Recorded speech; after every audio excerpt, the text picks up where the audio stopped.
la redundancia, ¿verdad? Se me fue Araceli. Si es que me vuelve a pedir admisión, por favor, Araceli, porque realmente me desapareció la pantalla.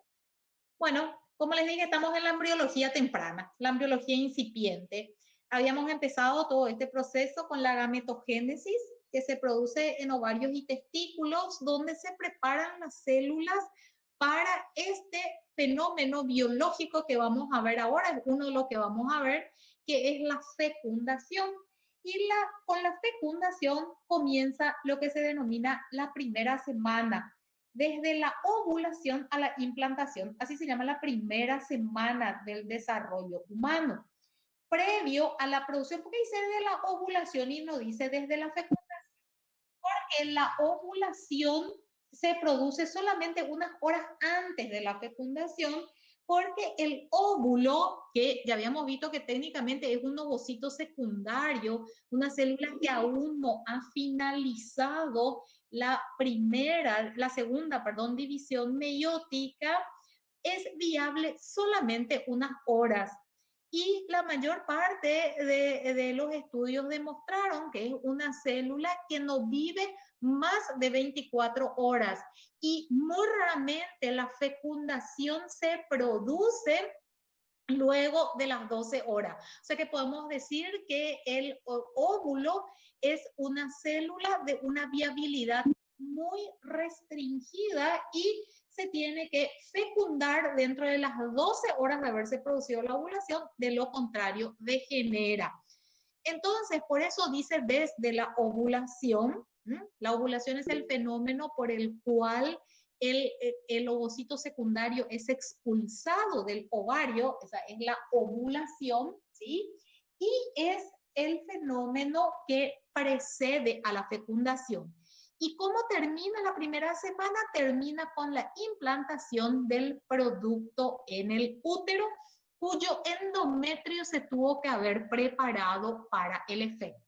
Vamos a recordar muy rápidamente estos conceptos, ¿verdad? Que ya habíamos revisado y habíamos estudiado con el nombre de ciclo ovárico. Sabemos que en la mujer hay dos ciclos, el ciclo ovárico y el ciclo endometrial. ¿Cuántos días dura, Sandra, un ciclo ovárico en una mujer en un ciclo ovárico y un ciclo endometrial en una mujer que que sin ninguna patología, en una mujer, vamos a decir, regular? ¿Cuánto dura? ¿Te acuerdas, Sandra? 28 días. 28 días, correcto. Entonces hablamos de ciclos ideales de 28 días, de más o menos dos ciclos de 26, 27 días también son normales, ¿verdad? Y si dura 1 o 2 días más también son normales. Por eso decimos ciclos ideales, no decimos ciclos normales, ¿verdad? Este ciclo, denominado ciclo menstrual, es regulado por un eje que involucra al hipotálamo, a la hipófisis y a las gónadas. Es un eje de mayor a menor.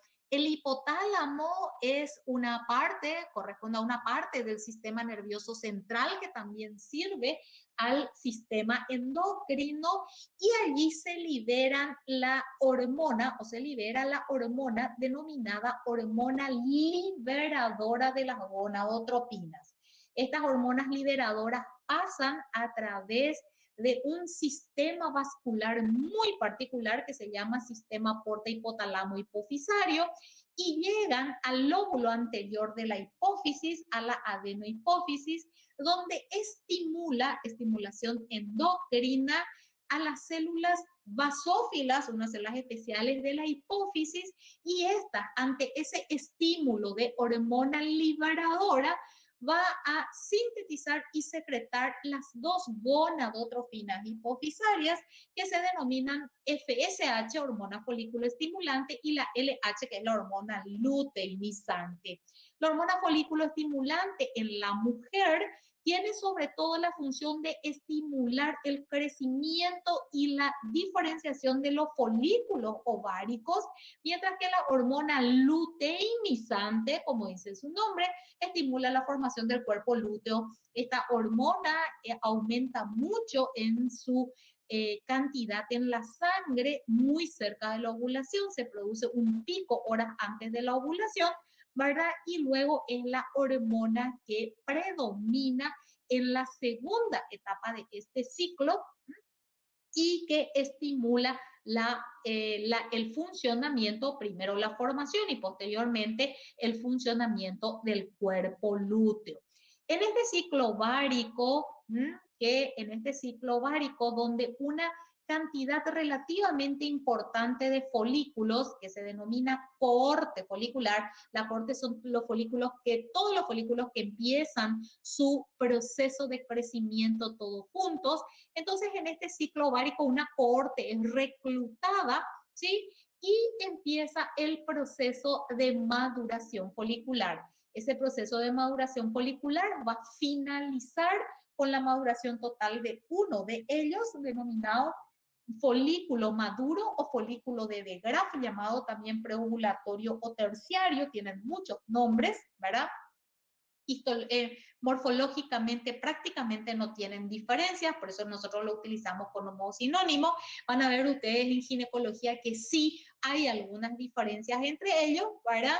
Y uno de ellos es el folículo preovulatorio, es el que va a proveer al óvulo, ¿verdad? Que es el ovocito secundario que es expulsado hacia el ovario. Aquí tenemos en una gráfica resumido lo que estamos diciendo: el hipotálamo, la hipófisis, donde se sintetizan las gonadotrofinas hipofisarias FSH, y noten ustedes cómo conforme la FSH estimula a los folículos, va madurando y pasando por las diferentes etapas, ¿verdad? Hablamos de reclutamiento de una cohorte, puesto que esa cohorte había iniciado antes. Si nosotros decimos que este es el día 1, el primer día de la menstruación, esa cohorte folicular había empezado ya a desarrollarse un poco antes, pero el desarrollo es independiente de la FSH, ¿verdad?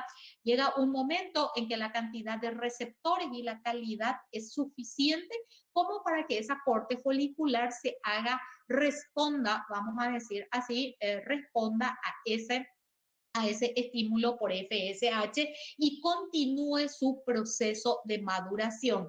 Entonces, después del folículo primordial, folículo primario, por eso en una niña pequeña, en una niña de 4, 5, 6 años que todavía no tiene una síntesis y liberación importante de gonadotrofinas hipofisarias, nosotros podemos encontrar sin ningún problema folículos primarios. Lo que no vamos a encontrar son secundarios, ni mucho menos folículos preovulatorios, porque ellos sí son dependientes en su maduración de la FSH. Llegamos al día 14, ¿verdad? Conforme los folículos van creciendo y madurando en el ovario, los miembros de la cohorte varían de acuerdo a la edad de la mujer. Mujeres jóvenes tienen una cohorte constituida por 10, 15, 20 folículos, mientras que mujeres perimenopáusicas tienen una cohorte constituida por 2 o 3 folículos, ¿verdad? Sabemos que los folículos del ovario no se reponen, ¿verdad? Sino que la mujer va utilizando ese pool de folículos primordiales con los cuales ella inició inició el proceso de la pubertad. O sea que en realidad esos folículos vienen ya desde el nacimiento. En el nacimiento, ¿verdad? Se forman antes del nacimiento y posteriormente muchos de ellos sufren un proceso denominado atresia folicular ya antes de iniciar estos ciclos ováricos, ¿verdad? No se reponen. Entonces, va utilizando un pool que ya trae previamente. Entonces, conforme esos folículos van creciendo y van madurando, entonces también el endometrio va sufriendo cambios. Acuérdense ustedes que este endometrio sufre cambios porque estos folículos ováricos sintetizan y secretan una hormona que es del grupo de los estrógenos. El estradiol es el principal representante de este grupo, que estimula la proliferación del endometrio. El endometrio es una mucosa que recubre por dentro al útero y está constituido por un epitelio superficial, está constituido por glándulas y está constituido por esto que ustedes ven acá en un color rosado, que es el estroma endometrial. Entonces, el endometrio va creciendo, va desarrollándose y esta parte del crecimiento y del desarrollo del endometrio se denomina fase proliferativa. Llegamos al día 14 en un ciclo ideal, como nos dijo Sandra, de 28 días, se produce la expulsión del ovocito secundario que está en la metafase o en la anafase de la segunda división meiótica. Esta célula es expulsada del ovario, recubierta o acompañada, mejor dicho, de una capa de células que le vamos a llamar enseguida de la granulosa, vamos a ver de dónde salen, y el resto del folículo queda en el ovario para transformarse en un tejido endocrino transitorio que se denomina cuerpo lúteo. Fíjense ustedes que aproximadamente 24 horas después de haberse producido la ovulación, la cantidad de este cuerpo lúteo está funcionante y por ende la cantidad de hormona denominada progesterona, hormona netamente femenina, progesterona quiere decir para, gesterona para la gestación, ¿verdad? Este endometrio que ha proliferado entra en la siguiente fase, que es la fase secretora del ciclo. Este es un ciclo menstrual común en el cual no hay fecundación, por lo tanto, alrededor del día 21, miren ustedes lo que le pasa al cuerpo lúteo. Empieza a retroceder, empieza a volverse menos funcionante, ¿sí? Y la cantidad de progesterona empieza a caer. Cuando disminuye la tasa de progesterona, miren la hormona predominante de la hipófisis es la LH, el endometrio retrocede en ese crecimiento y preparación que tuvo para la fecundación. Y a partir del día 21-22 del ciclo empieza ya lentamente a entrar en un proceso de regresión y a partir del día 27 rápidamente involuciona, a partir del día 27 la involución es mucho más rápida y se prepara para la siguiente y última fase, que es la fase del sangrado menstrual. Entonces, fíjense ustedes que hay todo un juego muy equilibrado de hormonas que es estimulada por el hipotálamo, pasando por la hipófisis, ¿verdad? Vamos a los ovarios y posteriormente al endometrio, que es el que está rigiendo todo este ciclo. Acá tenemos simplemente para que se ubiquen de lo que estamos hablando, esta es la gónada femenina, este es el ovario, ¿verdad? El ovario es un órgano par, en realidad son dos ovarios y se encuentran en una zona anatómica denominada pelvis menor, en la cavidad peritoneal, pero no recubierta por peritoneo, y tiene una zona superficial ancha en las mujeres en etapa reproductiva activa que se llama corteza y una zona media marcada con B en esta microfotografía llamada médula del ovario. ¿De acuerdo? ¿Por qué es más ancha la corteza que la médula en mujeres en etapa reproductiva? Porque en ella se encuentran los folículos.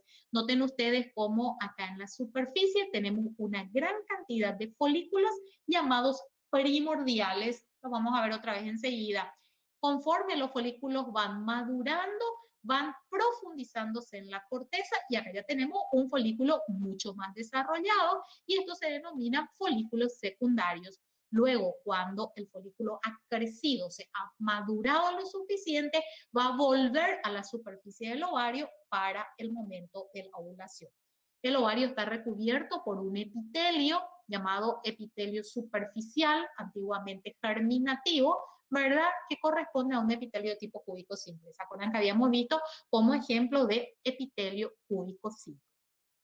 Concepto de folículo ovárico que se nos tiene que quedar bien en la mente. ¿Qué es el folículo ovárico? El folículo ovárico es el ovocito, ¿verdad? Más la cubierta que le rodea. El ovocito y su cubierta. Ese es el folículo ovárico. Tenemos diferentes tipos de folículos de acuerdo a el momento del ciclo. Entonces tenemos folículos primordiales. Volvemos un poquito a nuestro esquema, a nuestra microfotografía. ¿Dónde se encuentran los folículos primordiales? Todo esto que están acá son folículos primordiales. Esto que está. Este es el ovario de una mujer muy joven, porque tenemos una gran cantidad de primordiales. Acuérdense que los primordiales, cuando se van gastando, ya no se reponen. Entonces, si yo veo esta cantidad de primordiales, quiere decir que yo veo esta cantidad de primordiales, bueno, quiere decir que esta mujer es una mujer muy joven porque tiene una gran cantidad de folículos primordiales. ¿Qué tiene el folículo primordial? El folículo primordial está constituido por una célula que es el ovocito primario, detenido en la profase de su primera meiosis, en dictioteno, ¿verdad? Se encuentra en dictioteno, está detenido en la profase de la meiosis número 1.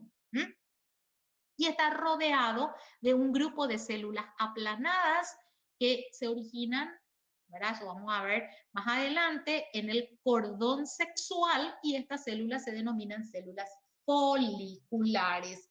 Miren cómo son aplanadas y se disponen todas unas al lado de otras, formándole una corona al ovocito secundario. Miren el tamaño, primario, perdón.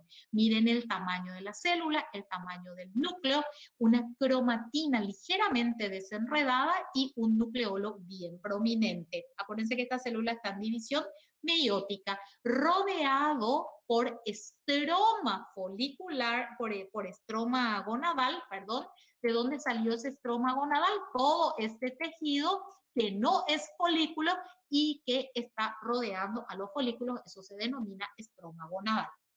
No hay necesidad de FSH, no necesitamos la FSH acá, igual este folículo va a empezar a crecer, ¿de acuerdo? ¿Y cuáles son los criterios que me van a indicar ese crecimiento? En primer lugar, el aumento de tamaño del ovocito. El ovocito crece, no sigue su división, solamente crece, solamente aumenta de tamaño. Estas células que eran aplanadas ahora también crecen y se vuelven cúbicas, ¿sí? Se vuelven cúbicas.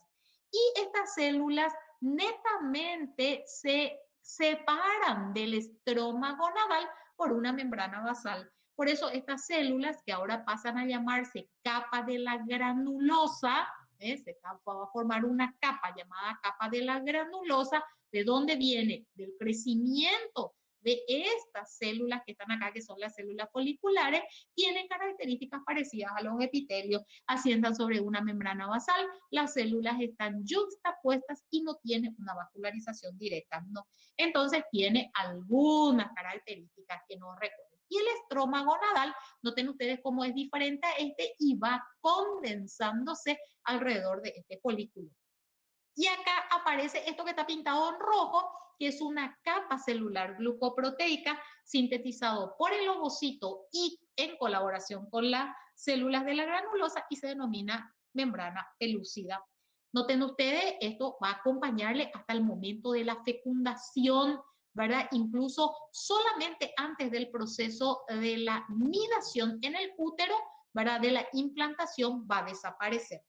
Ahora bien, noten ustedes cómo avanza el crecimiento. Ovocito de mayor tamaño, ovocito de 30 a 40 micras, aumenta, sigue aumentando de tamaño, todavía no retoma su primera división, una pelucidad mucho más definida, una capa de la granulosa bastante gruesa. ¿De dónde salió esta capa de la granulosa? Del crecimiento y de la proliferación. Hay dos fenómenos, hay división y hay crecimiento y hay proliferación de estas células. Entonces, forma una capa, varias capas, ¿verdad? O una estructura multiestratificada. Noten ustedes cómo el estroma gonadal se organiza alrededor de este folículo para formar una estructura denominada teca. La teca y las células de la granulosa son necesarias, trabajan, funcionan en estrecha colaboración para la síntesis de los estrógenos. Acuérdense que dijimos que estas células, este epitelio es avascular, ¿verdad? Esta capa es avascular y entonces necesita, ¿verdad?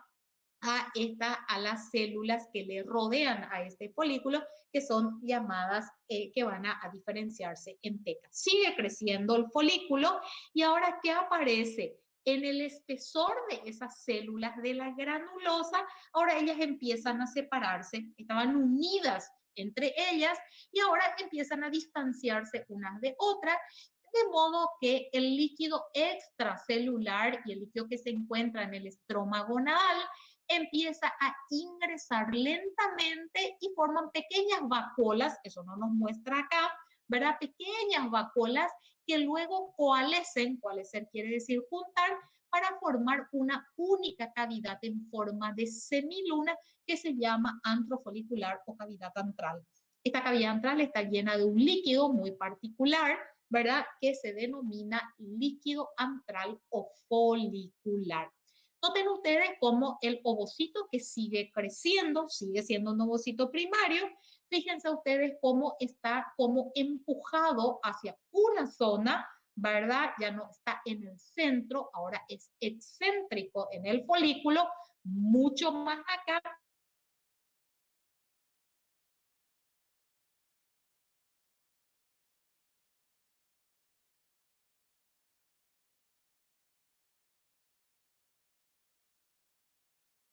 Y se rodea de una cámara rodeado de gente. La misma cosa, el ovocito tiene su anillo, que es la corona radiada. Noten ustedes cómo en este folículo, que ya es de gran tamaño, puede ser visible a simple vista, puede llegar a medir 2, 2,5, 3 milímetros de diámetro.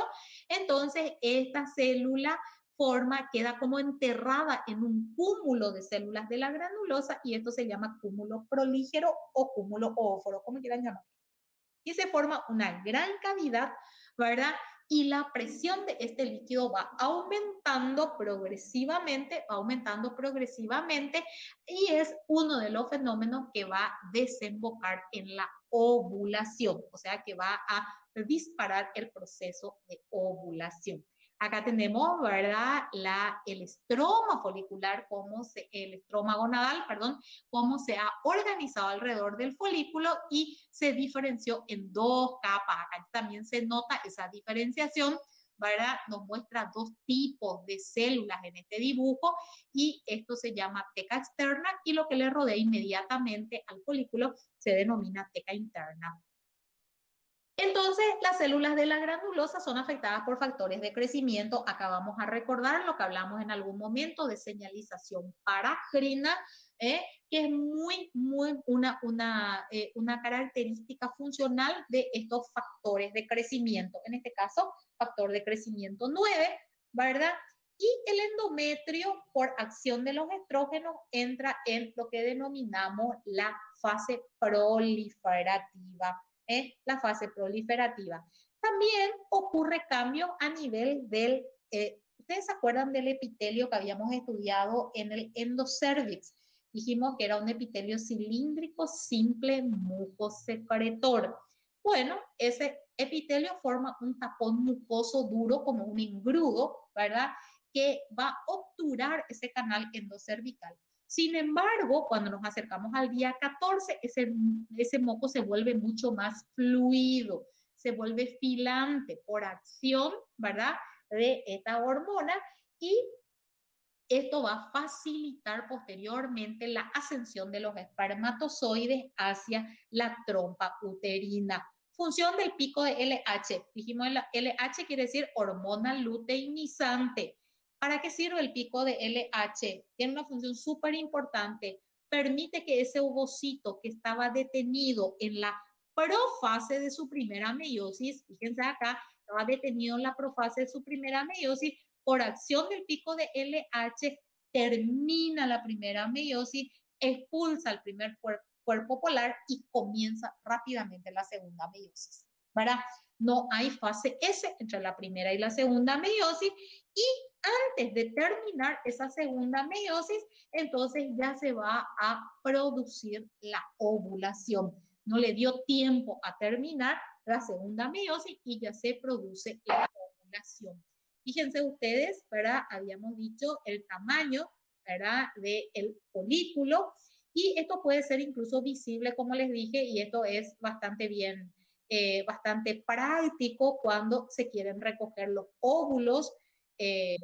Se introduce ¿cómo se llama? se introduce un endoscopio, ¿sí? Con una cámara se mira en el momento en que se produce la ovulación, que es estimulada externamente, evidentemente, ¿verdad? Y entonces se recoge ese óvulo en las mujeres que necesitan algún tipo de fecundación asistida. Entonces, el ovocito detenido se detiene en la profase, en la metafase, perdón, de la segunda meiosis. Algunos dicen que es anafase, no importa, el libro de usted dice que es la metafase, ¿sí? Antes de la ovulación, y ahí se quedó y en esa forma va a ovular, ¿sí? En el proceso de la ovulación sale el ovocito secundario rodeado de las células de la granulosa que van a formar la corona radiada, esas células que formaban ese montículo celular llamado cúmulo prolígero. En ese momento se suele producir la elevación de la temperatura del cuerpo, la temperatura basal corporal, todo esto van a ver en ginecología, que es utilizado, por lo menos era utilizado, ahora ya creo que no tanto, ¿verdad? Como método de control de la natalidad, la misma cosa que la fluidez del moco cervical, ¿verdad? Y puede producir un mínimo dolor, sobre todo en aquellas mujeres que son muy sensibles. Las mujeres que son muy sensibles pueden sentir exactamente el momento de la ovulación, porque ese líquido que se encontraba, fíjense acá, el líquido que se encuentra en el antro folicular grande, fíjense ustedes que es como que cae este líquido a la cavidad pelviana y produce una leve irritación del peritoneo. Lo que ustedes ven acá es la trompa uterina. Noten que la trompa uterina tiene unas prolongaciones en forma de dedo de guante, ¿sí? En forma de dedo de guante. Esto se llaman fimbrias tubáricas.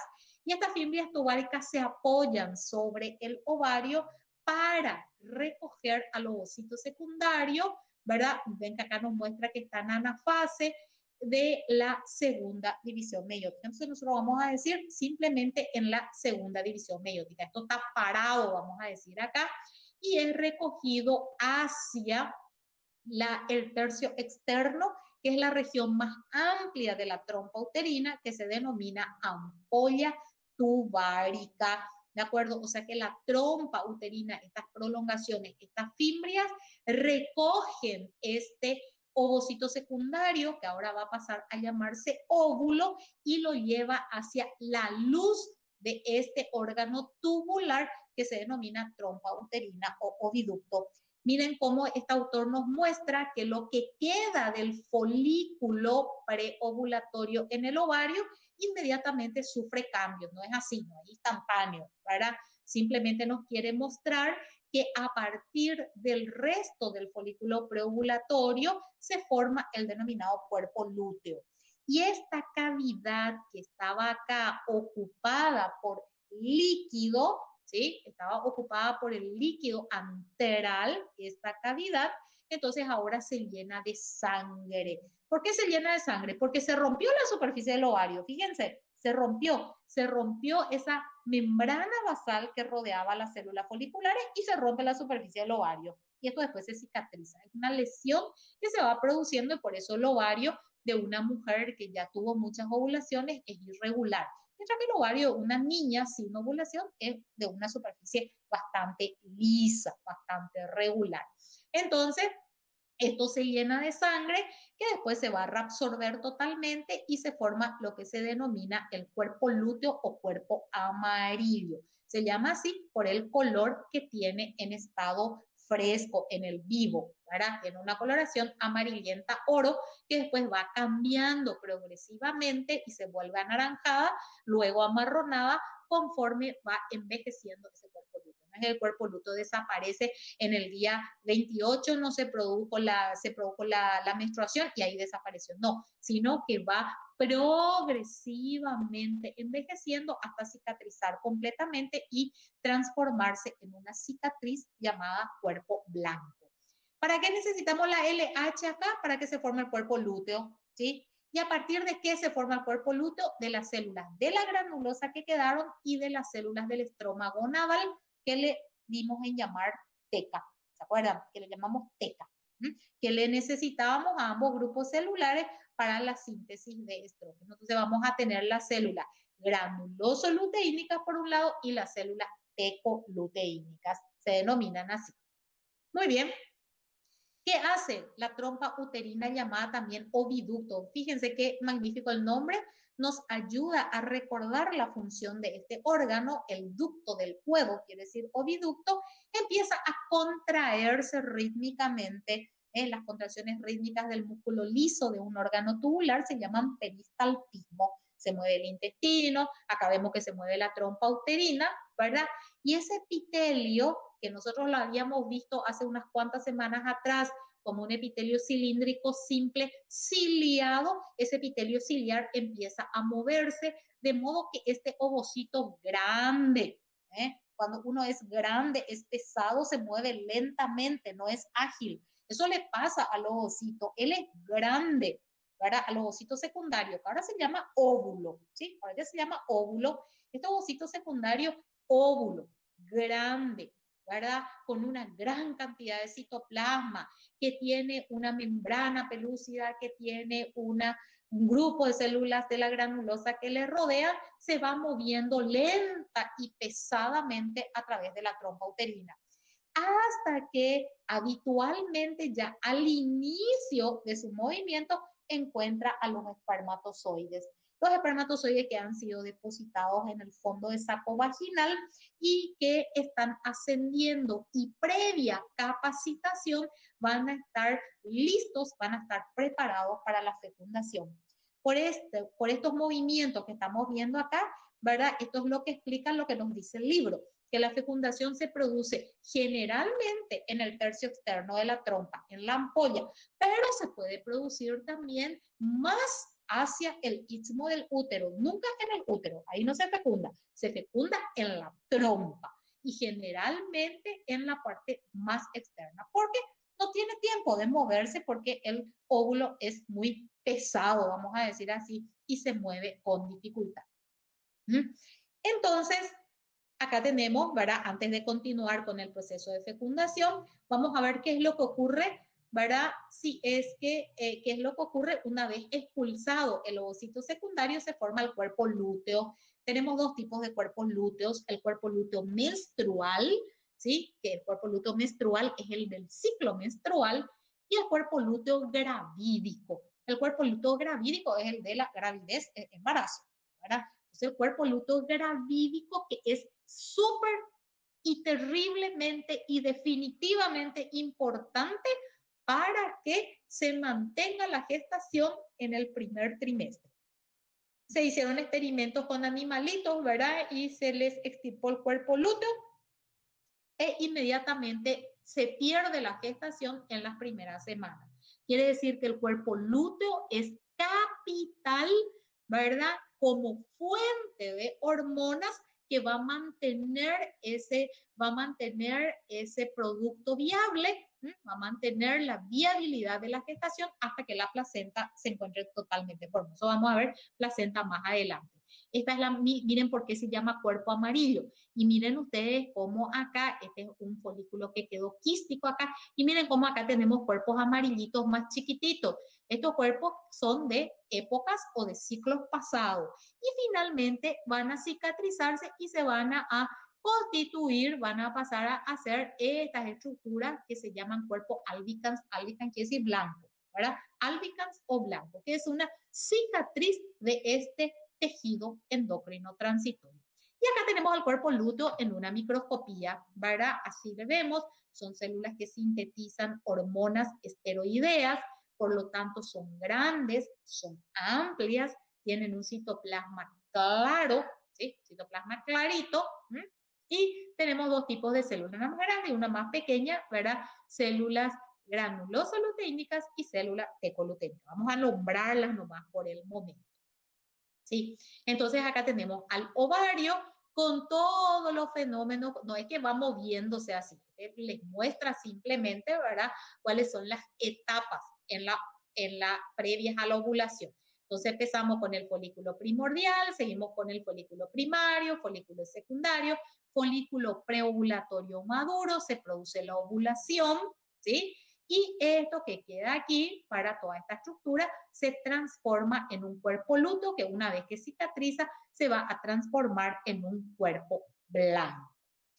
Muy bien, ustedes saben que durante la eyaculación, ¿verdad? Durante la eyaculación se produce el depósito de entre 200 a 300 millones. Esto nos muestra el margen inferior y el margen superior, ¿verdad? De espermatozoides, por eso dice de 200 a 600 millones de espermatozoides se depositan en la vagina. Este proceso pasa por dos etapas, vamos a decir así. El proceso de emisión del semen, ¿verdad? El semen es el líquido. Por cada eyaculación más o menos tenemos 2 a 3 centímetros cúbicos de semen. Entonces, es el vehículo, vamos a decir así, líquido, producto de la secreción de las glándulas anexas del aparato reproductor masculino que transportan a los espermatozoides, los transportan, los soportan, los nutren, etcétera, etcétera, durante todo ese trayecto, desde el testículo o epidídimo, donde se han almacenado, hasta la trompa uterina. Es un largo trayecto que tienen que recorrer.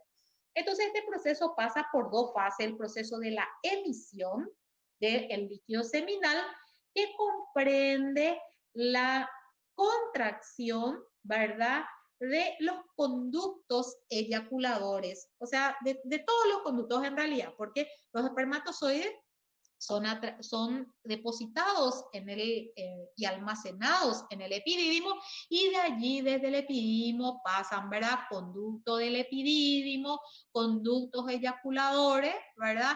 Y luego va a la uretra, en ese momento se comparte la vía urinaria con el aparato reproductor, ¿sí? Y entonces luego se produce la eyaculación, que es la salida del semen del tracto reproductor masculino y el depósito en el fondo de saco vaginal. En el fondo de saco vaginal, entonces allí algunos directamente, una vez que el semen se haya lisado por esta enzima que produce la próstata, el semen es un líquido muy poco fluido, ¿verdad?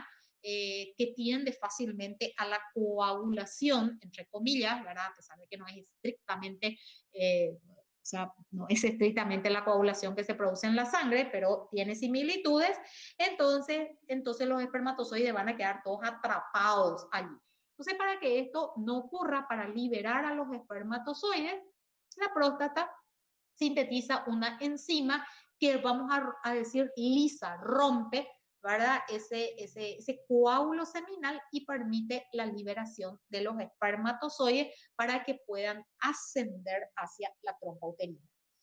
Acuérdense ustedes lo que dijimos, que por acción de los estrógenos y por acción del pico de LH, este moco cervical que parecía un engrudo, ¿sí? Un engrudo, ahora se vuelve fluido y le permite el paso sin ningún problema, le facilita, vamos a decir así, el transporte o la movilización de los espermatozoides. No todos los 600 millones de espermatozoides depositados ascienden al mismo tiempo. Muchos de ellos quedan en unos repliegues de la mucosa endocervical y van siendo liberados de a poquito y van ascendiendo progresivamente hacia la trompa, proceso que, o sea, hecho que facilitaría mucho la fecundación. Facilita la fecundación. Los espermatozoides viven en el tracto femenino aproximadamente 48 horas. Pero sabemos que, ya dijimos que el óvulo tiene una capacidad fecundante de aproximadamente 12 horas después de la ovulación. Prácticamente no hay fecundación pasadas las 12 horas. Pasadas las 12 horas, casi la célula pierde su viabilidad. También el semen contiene unas prostaglandinas que son estimulantes del músculo liso de la pared del cuello de útero y del miometrio. Entonces le facilitan. Todos es como que se unen una serie de procesos que le facilitan a los espermatozoides su ascensión hacia la trompa uterina. Y miren, ustedes tienen una velocidad bastante rápida, más o menos en 5 minutos llegan desde, esto quiere decir orificio cervical externo, llegan desde el orificio cervical externo, ¿verdad? A la trompa a una velocidad bastante importante gracias al movimiento flagelar. Esto ya dijimos, ¿verdad? Ya dijimos que viven 48 horas aproximadamente y el semen puede ser congelado y los espermatozoides almacenados por bastante tiempo, lo que facilita la fecundación asistida en aquellas parejas que lo necesiten. Muy bien, hasta acá, cosas que ya sabíamos, muchas de estas cosas ya sabíamos, ya hablamos en la gametogénesis, entonces si no hay ninguna pregunta con respecto a esto, voy a continuar a lo que es vamos a decir, el evento central de la primera semana, que es la fecundación. Ahora vimos desde la ovulación, ¿verdad? 12 horas aproximadamente y ahora se va a fecundar. ¿Qué es la fecundación? Es un proceso biológico que se produce exclusivamente en las especies sexuadas con la unión de dos gametos, ¿sí? La especie humana de una reproducción de tipo sexuada, por lo tanto, es necesario el concurso de dos gametos que son el espermatozoide y el óvulo en el caso de la especie humana. Ocurre en la zona más amplia de la trompa uterina, generalmente, ¿verdad? Y fíjense ustedes que aproximadamente, por eso se necesitan tantos espermatozoides, porque solamente algunos van a llegar hasta la trompa uterina. ¿Qué va a ocurrir previo a la fecundación? Un fenómeno que se denomina de capacitación. Los espermatozoides que no están capacitados no pueden fecundar, ¿sí? Pasan por un proceso previo. Y ese proceso previo se da en interacción con los epitelios del tracto femenino, con el epitelio de la trompa uterina, con el epitelio superficial del endometrio, ¿verdad? Que son los dos sitios donde se capacitan los espermatozoides y adquieren su capacidad fecundante. Porque el hecho que sean depositados nomás en el tracto femenino no les hace todavía fecundantes, ¿sí? Tienen que pasar primero por un proceso de capacitación y ellos antes, eso no les había dicho, habían recibido ya en el epidídimo una señal de no fecundación, ¿verdad? Eso se llama factor discapacitante. Entonces, ese factor discapacitante se anula, y entonces el espermatozoide vuelve a activarse para producirse la fecundación, ¿sí? Necesitan capacitarse, que es lo que estamos hablando, dura más o menos 7 horas. ¿Y qué hace en el proceso de capacitación? ¿Qué, vamos a decir, puntualmente ocurre? Ya sabemos qué es, cuánto dura, dónde se produce, y ahora vamos a ver qué es el proceso, para qué en realidad se produce y en qué consiste. Consiste en la eliminación de todas las proteínas seminales que le recubren esa gran cantidad de proteínas que tiene el semen y que le recubría a todo el espermatozoide. Es como que se limpia, le voy a decir, ¿verdad? Para que se ubiquen de todas esas proteínas seminales que tienen. Ese es el proceso de capacitación. Y luego, ¿verdad? Hay una cantidad importante de espermatozoides que se acercan al óvulo y son atraídos por factores quimiotácticos. La quimiotaxis, ya vimos, son sangre. Cuando hablamos de neutrófilos, es el movimiento a favor de un gradiente de concentración. Entonces, ¿quiénes sintetizan los factores quimiotácticos? Y las células de la corona radiada. Entonces, eso es como que le señalizan y dicen, aquí estamos, le dicen a los espermatozoides. Y los espermatozoides comienzan a moverse a favor de esa de concentración de factores quimiotácticos, ¿de acuerdo? Y entonces, una vez que llegan a las proximidades del óvulo, que todavía tiene su pelucia, todavía tiene su corona radiada, ¿verdad? Entonces se va a producir la reacción acrosómica o la reacción acrosomal. ¿Y para qué sirve esto? Ahora tienen que recordar cómo estaba formado el espermatozoide. Tiene una cabeza y una cola. Y en la cabeza el espermatozoide tiene su núcleo y está recubierto por un organoide que se denomina acrosoma, que es como un gran lisosoma. Entonces, cuando se produce la reacción acrosómica, ¿qué ocurre? Se funden, se forman como unos agujeritos, ¿verdad? Como unos poros. Y eso se produce por fusión de la membrana de la célula, la membrana del espermatozoide, su membrana plasmática, y la membrana anterior del acrosoma. Entonces vamos a decir que se fugan las enzimas acrosómicas al medio extracelular. Como una bolsita que yo creo y se derrama el agua. Bueno, la misma cosa ocurre acá. Se produce la fusión de las membranas y entonces empieza la liberación de esas enzimas, que se denominan enzimas acrosómicas o acrosomales. Una de ellas, que es la hialuronidasa, es súper importante, ¿verdad? Todo eso está acá. La hialuronidasa es súper importante para que el espermatozoide pueda atravesar toda esta corona celular que le está protegiendo al ovocito. Y además que se mueve súper rápido, ¿verdad? Se mueve muy rápido. Y eso es realmente, entonces, la penetración de la corona radiada se produce por acción de la hialuronidasa del acrosoma y por acción de los movimientos rápidos y enérgicos del flagelo de los espermatozoides. Entonces, son muchos espermatozoides los que van a atravesar esa corona radiada. Fíjense ustedes que solamente 200 a 300 millones de los espermatozoides van a llegar a las proximidades del óvulo, llegan, ¿verdad? Y solamente a la trompa uterina, y solamente de 300 a 500 llegan al sitio de la fecundación, de 500 a 1000, ¿verdad?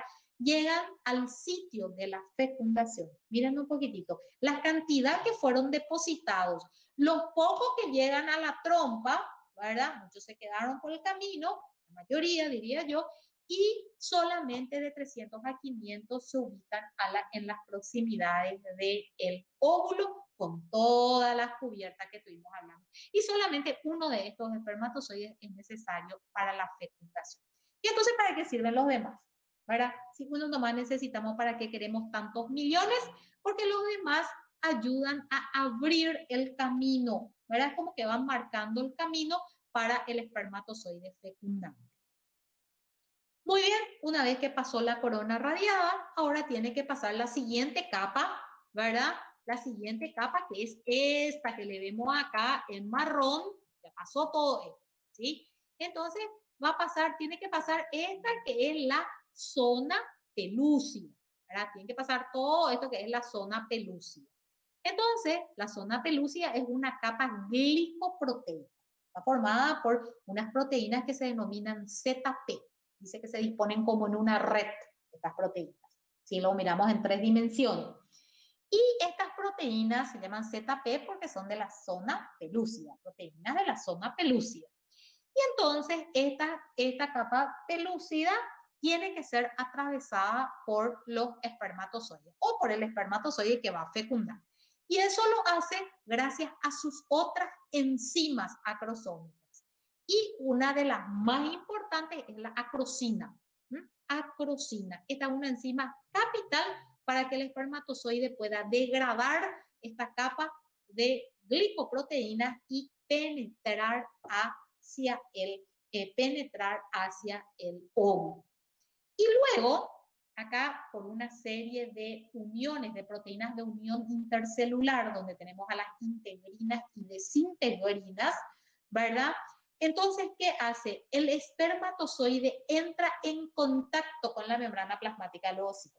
Acuérdense que el espermatozoide ya no tiene una parte de su membrana, porque él ya perdió, ¿se acuerdan de la reacción acrosomal que se fundieron y se produjeron los agujeritos? Todo eso que hablamos. O sea que una parte nomás ya de su membrana tiene, ¿verdad? Y entonces, una vez que le detecte a la membrana plasmática del óvulo, se va a producir lo que se llama la reacción cortical. Y esa reacción cortical indica la liberación de una serie de gránulos que contiene el ovocito, ¿verdad? El ovocito secundario, que ya le vamos a llamar, ya dijimos que le vamos a llamar óvulo, ¿sí? Y que cambia la constitución de la corona radial, de la zona pelúcida. En realidad no cambia la constitución, sino cambia la disposición de las proteínas de la zona pelúcida.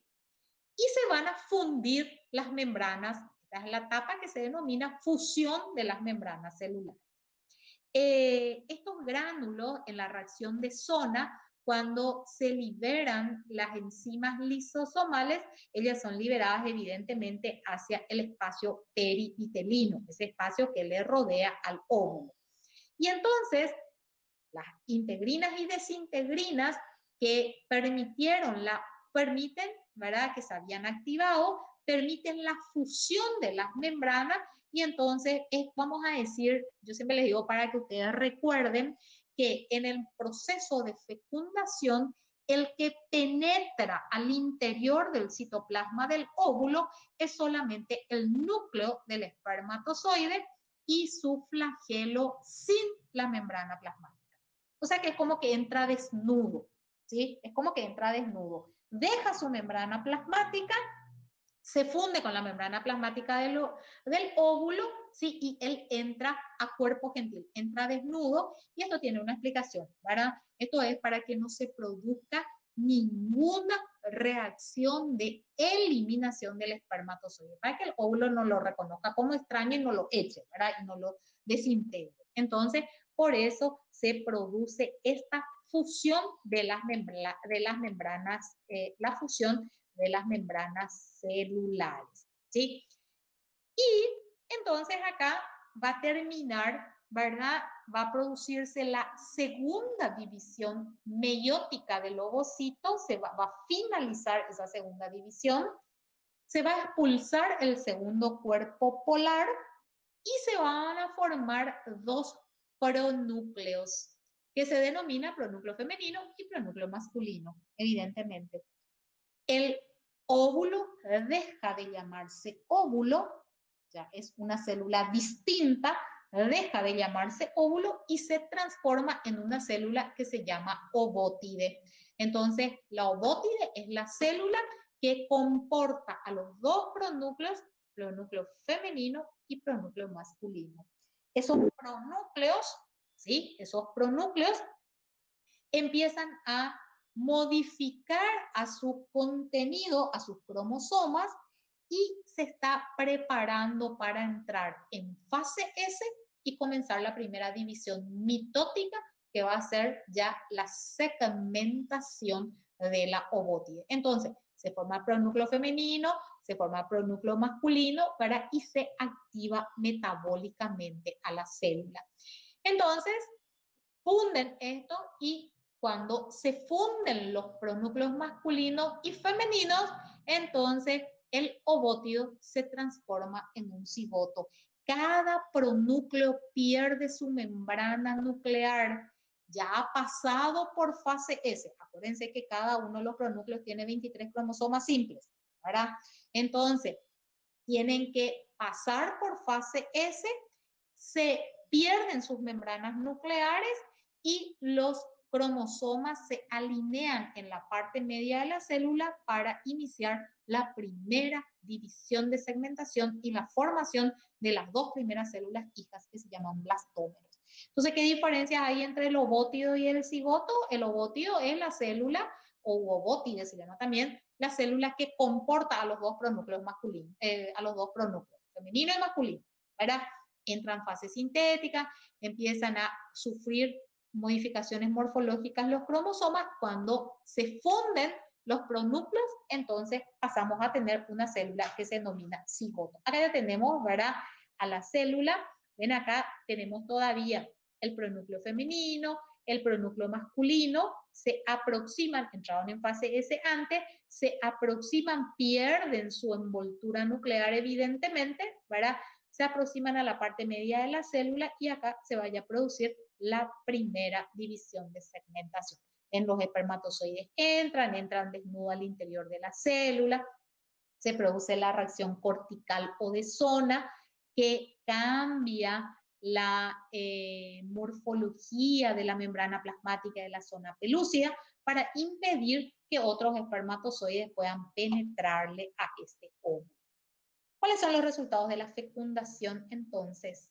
¿Verdad? Se le estimula al ovocito secundario o óvulo para completar su segunda meiosis, ¿sí? se restablece el número diploide de cromosomas de la especie, o el número normal de cromosomas de la especie. Como esas células pasaron por una etapa de primera división meiótica, donde se produce el entrecruzamiento de los cromosomas, el entrecruzamiento al azar, ¿verdad?, de los cromosomas, entonces hay una gran variabilidad génica, de modo que el cigoto es una célula que es distinta genéticamente al padre y a la madre, ¿sí? Cada uno, ¿verdad? Tenemos en nuestras células germinales, que son diploides todavía, ¿verdad? Un juego de cromosomas heredado de nuestro padre y uno de cromosomas heredado de nuestra madre. En la primera división meiótica se mezclan esos cromosomas, ¿sí? Se mezclan al azar, segmentos homólogos, y posteriormente, entonces como que yo mezcle una plastilina azul y una plastilina roja, los mezclo bien y después los separo, ya voy a tener una plastilina que ni es azul ni es roja, tiene los dos colores. La misma cosa ocurre acá, ¿verdad? Es por eso que nuestros hijos tienen, o si cada uno, ustedes no tienen hijos, probablemente, pero ustedes se miran y tienen características que les corresponden, ¿verdad? Que les corresponden no solamente a sus padres y a sus madres, sino que les corresponde a sus abuelos, por ejemplo, porque se ha producido un entrecruzamiento al azar de los cromosomas en la meiosis 1 cuando las células se estaban preparando en ese proceso de gametogénesis. También se determina el sexo cromosómico, hay diferentes tipos de sexos, el que se fija en el momento en el momento de la fecundación es el sexo cromosómico, que viene marcado por la presencia del cromosoma X o Y y lo determina el espermatozoide. El óvulo siempre tiene un cromosoma X, ¿verdad? Y se inicia, ¿verdad?, la segmentación previa activación metabólica del cigoto. Bien, se fecundó ya tenemos el cigoto, ¿verdad? Entonces acá, si van siguiendo ustedes, de pronto van anotando las palabras claves, ¿verdad? Van haciendo su glosario de palabras, ¿verdad? Y van sacando, eso es importante de esta actividad, ¿verdad? Para hacer un pequeño cortecito, es importante de esta actividad que vayamos captando las palabras y las frases que son claves para ir a rellenar posteriormente ese esqueleto con la lectura. Entonces, muy bien, ese cigoto, que ya explicamos qué era, ya se formó y se encuentra en la trompa uterina. Acuérdense que este proceso es propio de la trompa uterina y se quedó así el cigoto y se fecundó hoy, ¿verdad? Y se va produciendo una serie de la activación metabólica, todo lo que hablamos, ¿verdad? Y de mañana, un día y medio después aproximadamente, de haberse producido, de haberse formado, de haberse producido la fecundación, empieza la primera división mitótica. ¿Qué características tiene esta serie de divisiones mitóticas? Que son muy rápidas.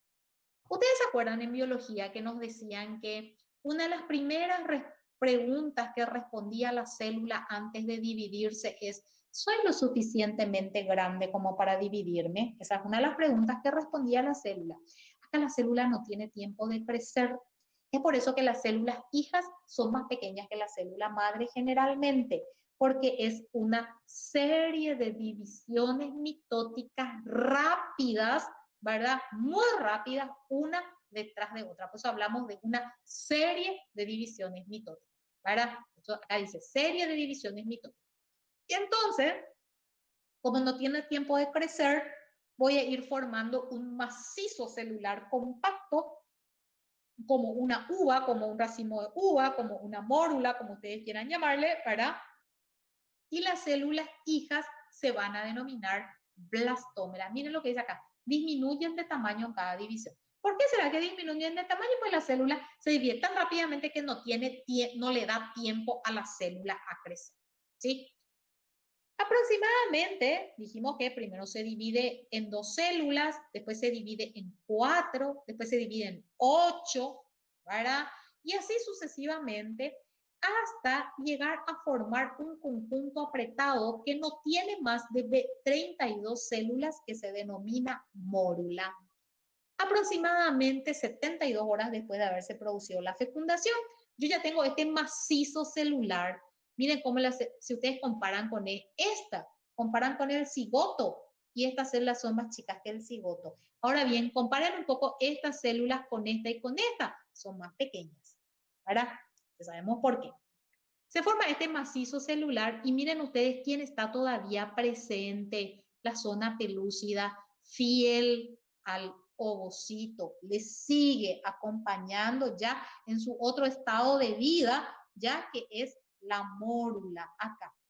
Estas células primero están unidas de una manera bastante laxa. Están unidas, pero no están muy apretadas, le voy a decir, ¿verdad? Pero luego van apretándose progresivamente, sobre todo las células que se encuentran en la periferia. Es como que forman una corona bien apretada de células, ¿sí? Y las células que están en el centro van separándose, ¿verdad? Para ir prepararse para la formación de una cavidad, que vamos a ver enseguida cuál es su importancia, para qué sirve. Entonces, esa célula va haciendo, ese conjunto celular, ¿verdad? Ese conjunto celular que es la mórula, estamos todavía, muchachos, en la trompa uterina, y la trompa uterina está haciendo lo suyo. Acuérdense que si el óvulo luego ya era una célula grande y pesada y no se podía mover, imagínense ustedes que acá tengo un macizo celular, esto no va a poder moverse. Entonces la trompa hace lo suyo. ¿Y cómo hace lo suyo? Hace lo suyo contrayendo la musculatura lisa, peristaltismo, por un lado, ¿verdad? Y por otro lado, se mueven los cilios, y esos cilios se mueven para empujar, ¿sí? Para empujar a este macizo celular hacia la trompa, hacia la cavidad uterina. Acuérdense lo que está pasando en el útero. ¿Mm? No nos olvidamos de él, no hablamos nomás acá, pero acuérdense lo que pasa en el útero. ¿Se acuerdan que el útero es un órgano hueco? Por eso hablamos de cavidad uterina, que tiene la forma de una pera. ¿Sí? La pera cuando ustedes ponen con la parte más fina hacia abajo, así mismo. Por eso hablamos de piriforme, decimos piriforme cuando nos referimos a la forma del útero, la forma de una pera. ¿Sí? Tiene una cara anterior y tiene una cara posterior. Y la pared del útero es gruesa y tiene 3 capas. Una capa externa que se denomina perimetrio, que es fina, ¿verdad? Tiene una capa media gruesa que está constituida por músculo liso, y tiene una capa interna que nos interesa mucho ahora, que es el endometrio. Y ese endometrio, acuérdense que esto está ocurriendo alrededor, si pasó 72 horas, vamos a suponer para facilitar las cosas, de que la mujer objeto de nuestro estudio tiene un ciclo ideal de 28 días. Produjo la ovulación en el día 14, 15, 16, 17. Quiere decir que estamos más o menos en el día 17 recién. ¿Y qué está haciendo ese endometrio? Pasó de la fase proliferativa a la fase secretora. Ahora está siendo estimulado por la progesterona, ¿sí? Primero fue estimulado por los estrógenos y se desarrolló, proliferó. Y ahora pasó a la siguiente fase y está preparándose, está casi finalizando la preparación para recibirle a este producto de fecundación, para recibir esta mórula. Se está preparando. Quiere decir que estamos en el día 17-18 de un ciclo ideal de 28 días. ¿De acuerdo? Muy bien, no nos olvidamos del endometrio entonces. Todo esto ocurre en la trompa uterina hasta que luego llega al final, ¿verdad?, de la primera semana del desarrollo, esa mórula llega al útero, llega a la cavidad uterina. Pero ¿saben lo que ocurre? Se queda ahí como flotando, vamos a decir así, entre comillas. Y se produce un fenómeno que se llama eclosión del huevo. Y este nombre es interesante, ¿verdad? Para acordárnoslo. Eclosión, ¿verdad? Que parece el estallido. Pero no es que esto estalla, sino que ocurre dentro de este macizo celular, estas células empiezan a separarse. Acuérdense que estas se unieron fuertemente entre ellas. Esto se llama compactación de la mórula, ¿sí? Y estas células que están acá en el centro empiezan como a separarse. Y al separarse entre ellas, forman una cavidad, ¿sí? Y por eso necesita quedarse un día aproximadamente como flotando en el endometrio, en la cavidad uterina.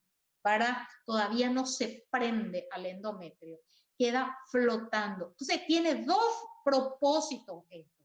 Uno, que se produzca la eclosión del huevo, que la mórula acumule líquido dentro de esas células que empiezan a separarse y forme una cavidad que se denomina blastocele o cavidad blastocito. Cele, todo lo que es cele en embriología es cavidad, ¿verdad?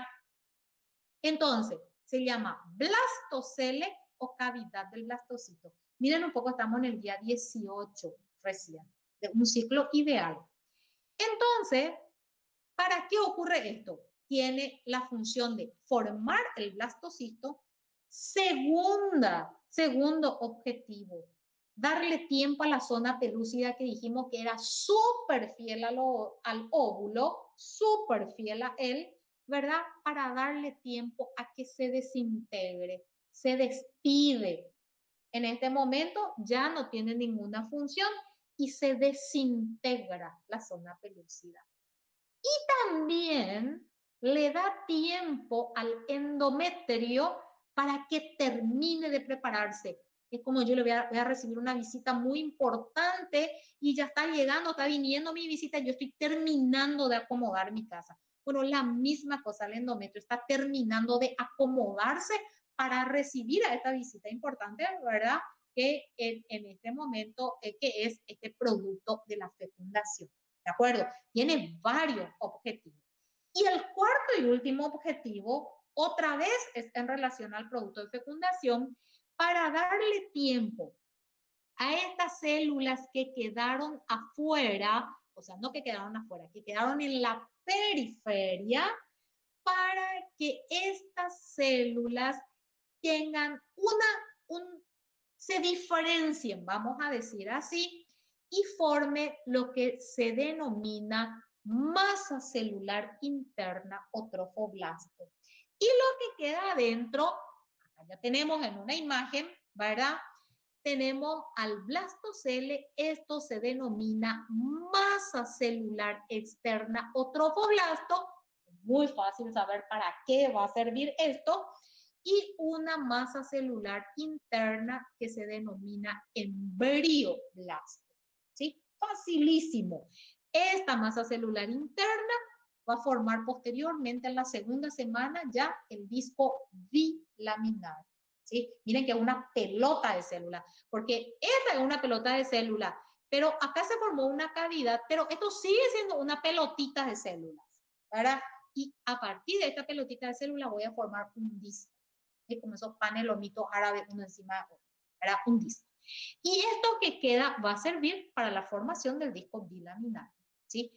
Y esto que queda acá, el trofoblasto, va a servir para la formación del corium, ¿sí? De todo ese corium que es el inicio de la formación de la placenta.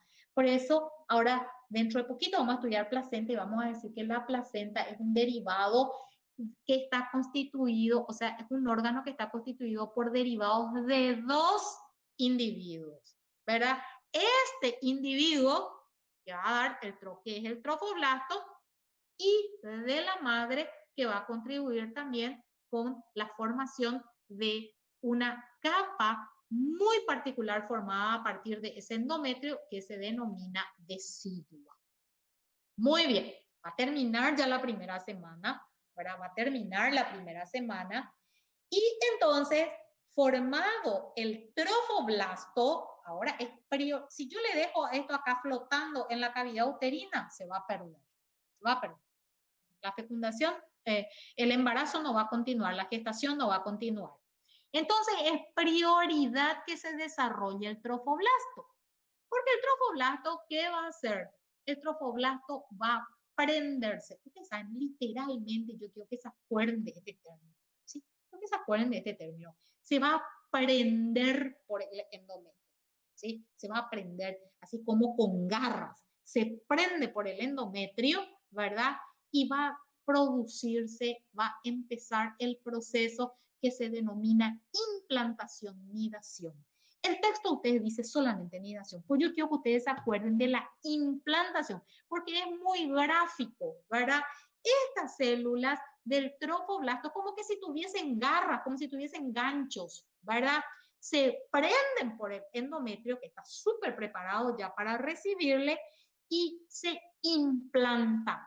Y luego ese trofoblasto va a empezar a horadar. Ustedes saben lo que dice horadar, corroer, ¿verdad? Como que comienzan a cavar literalmente, ¿verdad? Ese endometrio y empiezan a introducirse en ese endometrio hasta que quedan totalmente rodeados por el endometrio y eso es lo que se denomina nidación, ¿verdad?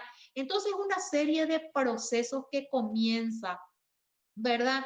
Con la llegada de la mórula a la cavidad uterina, se compacta, se forma el blastocele, se diferencia el trofoblasto y el embrioblasto, por supuesto, ¿verdad? Entonces, se prende el trofoblasto por el endometrio, se implanta, corroe, ¿verdad? Empieza a ser un nido, empieza a ser una cavidad en ese endometrio, ¿verdad? Empieza a hacer una cavidad en ese endometrio y se mete como en un nido, vamos a decir así, y de ahí viene toda esta serie de nombres que son muy gráficos y que nos ayudan a rememorar, a recordar en realidad, ¿verdad? Todos los fenómenos con los cuales va a terminar la primera semana del desarrollo, ¿verdad? Entonces ya sabemos que se perdió la zona pelúcida, eso ya dijimos todo lo que ocurre, ¿verdad? Y el blastocito pierde, se forma el blastocito, se ve la zona pelúcida y comienza el proceso de implantación. El trofoblasto, al final de la primera semana y ya iniciando la segunda, se va a diferenciar en dos capas bien definidas. Una capa que se llama sincitio trofoblasto. Sincitio, ¿qué quiere decir? Es una masa celular, ¿sí? Donde se comparte el citoplasma, pero se guarda la individualidad del núcleo. Eso quiere decir sincitio trofoblasto, ¿verdad? Es como una masa de citoplasma con una gran cantidad de núcleos, el sincitio trofoblasto. Sincitio trofoblasto es una célula, es un conglomerado o consorcio celular, ¿verdad? Diferenciado, no se puede dividir, ya llegó a la parte más extrema de su diferenciación y solamente, o no solamente, ¿verdad? Pero tiene la principalísima función de sintetizar ahora una gonadotrofina, pero distinta a la que estuvimos viendo recién. Esta gonadotrofina se llama coriónica. ¿Cómo se llamaban las otras? Hipofisarias. Se llaman coriónicas. ¿Y para qué sirve esta gonadotrofina coriónica? Sirve para estimular a ese cuerpo lúteo. ¿Se acuerdan? El cuerpo lúteo. Para que no empiece a irse para atrás y para que no disminuya su secreción de progesterona, sino progesterona para la gestación, para que esa progesterona aumente en cantidad, ¿verdad? Y pueda, acuérdense que no hay placenta acá, y pueda mantener este producto hasta que la placenta se encuentre totalmente formada.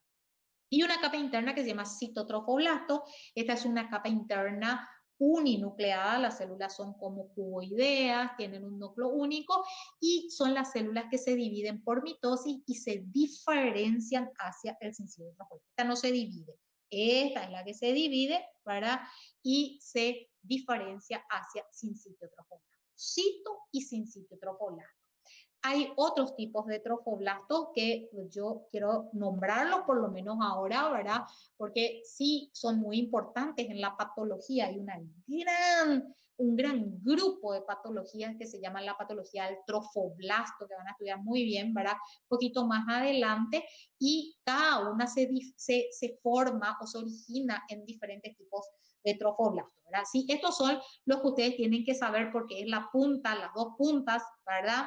Existe también un trofoblasto que se llama trofoblasto intermedio, ¿verdad? Que es el trofoblasto del sitio de la implantación placentaria, que está constituido por células que son fusiformes y que vamos a decir que en el espectro de diferenciación se encuentran entre el citotrofoblasto y el sincitio trofoblasto, ¿verdad? Se llama trofoblasto intermedio o del sitio de la implantación placentaria, que es donde se va a implantar, es el sitio después donde vamos a ver que se va a implantar la placenta. Al final de la primera semana hay una anidación superficial del hueso, del huevo. Quiere decir que ya se formó ese huequito, ese nidito, ¿verdad?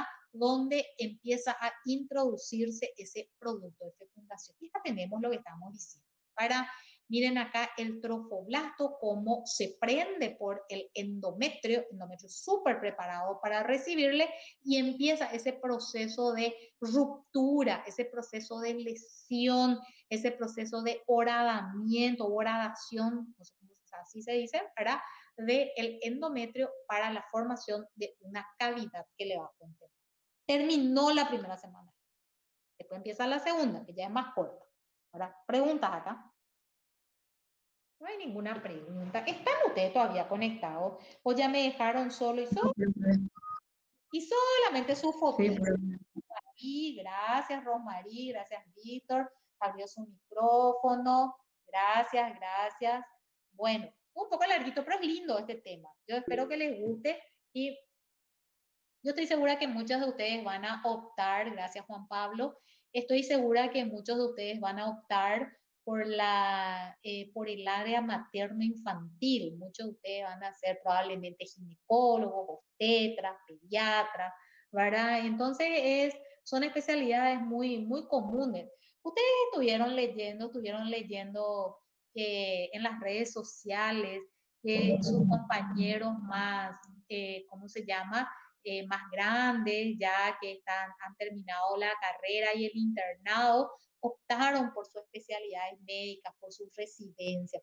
Y si ustedes, yo por lo menos, no sé si mis colegas que están en el grupo vieron o ustedes vieron, ninguno optó por anatomía patológica, todo, mucho ginecología, obstetricia, pediatría, cirugía, etcétera, etcétera. Pero van a utilizar muchísimo estos conceptos, ¿verdad? Entonces, es ameno estudiar y es muy útil que aprendan bien desde el inicio. Muy bien, empezamos la segunda semana del desarrollo y acá vamos a ir día por día porque los cambios se producen no solamente día a día, sino hora a hora. Entonces, no vamos a estudiar hora a hora, pero vamos a estudiar día a día. En el día 8, el blastocito está parcialmente incluido en el estroma y tenemos las dos capas ya bien diferenciadas de trofoblastocito y sincitio trofoblasto. Es por eso que esta se llama semana del 2, ¿verdad? Y empezamos notando la diferenciación del trofoblasto en dos capas terminales, que son el citotro, en dos puntas, que son el citotrofoblasto y el sincitio trofoblasto, con las características que ya les había citado. Entonces tenemos acá esta fotito, esta es del libro de Lachman, ¿sí? Entonces nos muestra este esquemita y nos muestra el nidito que se hizo el embrioblasto en el endometrio. Estas son las glándulas endometriales, esta es el endometrio superficial y este es el estroma endometrial. Estos son los vasos. Me dice que el estroma endometrial está muy bien vascularizado y que las células del estroma endometrial empiezan a sufrir algunos cambios que van a desembocar más adelante con lo que se denomina reacción desigual. Vamos a ver, retengan ustedes estos vasitos, ¿verdad? Que están muy ya aumentados de tamaño y con mucha cantidad de sangre. Las glándulas se vuelven hipersecretoras, ¿verdad? Hipersecretoras y sintetizan una gran cantidad de un líquido fluido rico en proteínas. Lo que está pintado o coloreado en un verde más claro corresponde al citotrofoblasto y lo que está en un verde más oscuro corresponde al sincitio trofoblasto. Muy bien. En el día número 8, el embrioblasto también se diferencia en dos capas. Vamos a volver otra vez a nuestro dibujo. ese embrioblasto, que era una pelotita de células, ahora aparece y se forman dos capitas. ¿Ven? Aparece un disco, como les dije, dos panes de lomito árabe, uno encima de otro. ¿Sí? Esta capa, que está constituida por células cilíndricas yuxtapuestas. Esto es completamente epitelial, muchachos. Esta es la época de nuestro desarrollo, donde somos completamente epiteliales, ¿sí? Miren ustedes que las células se parecen todas entre ellas, están yuxtapuestas, forman un epitelio. Esto se llama epiblasto, lo que está pintado en color celeste, y lo que está pintado en color amarillo se denomina hipoblasto. El hipoblasto es transitorio, ¿verdad? El hipoblasto es transitorio porque luego en la tercera semana del desarrollo va a ser totalmente reemplazado por células que se diferencian a partir del epiblasto. Entonces tenemos dos capas de células y empiezan a aparecer dos cavidades. La primera es la que se observa acá, esta chiquitita que tienen acá. Entonces miren bien ustedes en sus libros, esta que tienen acá, y miren un poquito dónde se formó, quién es el piso y quién es el techo de esta cavidad. El piso de la cavidad es el epiblasto. Y a partir de este epiblasto se diferenciaron unas células que primero son cúbicas y después se aplanan para formar el techo y las paredes de esta cavidad, que se denomina cavidad amniótica. Ven, acá ya se está formando la cavidad amniótica. Y las células, entonces ahora comprendemos perfectamente cuál es el origen de las células que recubren la cavidad amniótica, es este epiblasto del inicio de la segunda semana del desarrollo. Entonces acá le tenemos súper bien. ¿Se acuerdan que acá una cosa que a veces no nos queda muy bien claro es que qué pasó con ese trofoblasto que le rodeaba al blastocito? Eso ya no existe. Ese trofoblasto quedó como unido, vamos a decir así, al epitelio, no se introdujo con él, ¿verdad? No se introdujo con el embrioblasto, sino que quedó unido al epitelio superficial del endometrio. Entonces acá tenemos las dos capas celulares, el epi y el hipoblasto. Tenemos una cavidad que es la cavidad amniótica, todavía tenemos una sola cavidad, y tenemos los dos tipos de trofoblastos, el citotrofoblasto y el sincitotrofoblasto. Muy bien, hablamos de dos cavidades, ¿verdad? Me falta una. Entonces, ¿de dónde va a salir esa segunda cavidad que se forma después en el tiempo? ¿Verdad? No encontré yo exactamente cuántos días después empieza su formación, pero aparece posteriormente. Este hipoblasto va a originar, así como este originó una capa de células cúbicas que después se aplana, este hipoblasto va a hacer la misma cosa. Va a originar una capa de células cúbicas que inmediatamente se aplanan y se va a formar acá una cavidad, ¿verdad? Se va a formar una segunda cavidad que está recubierto por la membrana que le vamos a llamar membrana exocelómica. Muy bien. Las células adyacentes al trofoblasto se denomina amioblasto. Cuando estudien, ustedes miren bien los dibujos, miren bien los dibujos, miren bien los esquemitas, ¿verdad? Entonces acá nosotros podemos decir que las células, los amioblastos se originaron del epi y son las células que contactan directamente con el citotrofoblasto, ¿sí? Contactan directamente con el citotrofoblasto. Muy bien, acá avanzamos en el desarrollo y acá ya apareció nuestra segunda cavidad. Esa cavidad que dijimos que se va a formar a partir de un grupo de células que se diferencian y hacen este movimiento y delimitan una cavidad que se llama cavidad exocelómica. Acá ya me aparece la cavidad exocelómica. Y miren que tiene el mismo color que el hipoblasto. Quiere decir que se originaron del hipoblasto. Esta cavidad se llama exocelómica. Ojito con los términos, exocelómica no es igual que la cavidad exocelómica no es igual que el celoma extraembrionario. Eso viene después, ¿verdad? Acá todavía no hay celoma extraembrionario. La cavidad se llama exocelómica. Y miren un poco cómo la nidación todavía no se terminó. Todavía tenemos una pequeña protrusión, ¿verdad? Si yo puedo mirar esto en directo, voy a ver como un bultito en el endometrio de la mamá. Si yo miro con Con ecografía voy a mirar como un pequeño bulto en el endometrio, todavía no terminó de entrar en el espesor del endometrio. Acuérdense lo que yo les dije anteriormente, horada, lesiona, rompe, les dije, la mucosa endometrial. Y entonces se produce una herida. Y ustedes saben que toda herida es sangra. Y es por eso que en la segunda semana del desarrollo, las mujeres pueden tener una pequeña pérdida de sangre que pueden confundir con una menstruación. Generalmente es imperceptible, pero puede ocurrir. Entonces le dice uno, señora, ¿cuándo fue tu última menstruación? Que realmente no se acuerda, ¿verdad? ¿Cuándo fue su última menstruación? Y bueno, tal fecha. Pero resulta ser que en ese momento ya tiene una gestación de 3 semanas aproximadamente.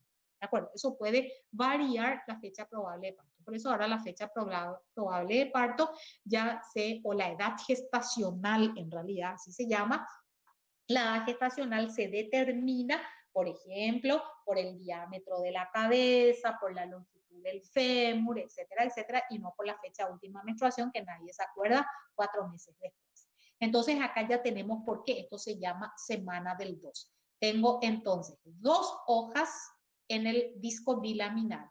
Tengo epi e hipo. Tengo 2 cavidades, la cavidad amniótica y la cavidad exocelómica, y tengo el citotrofoblasto y el sincitiotrofoblasto. Miren un poquito cuál es la función del sincitiotrofoblasto. ¿Ven? Sigue horadando, sigue carcomiendo.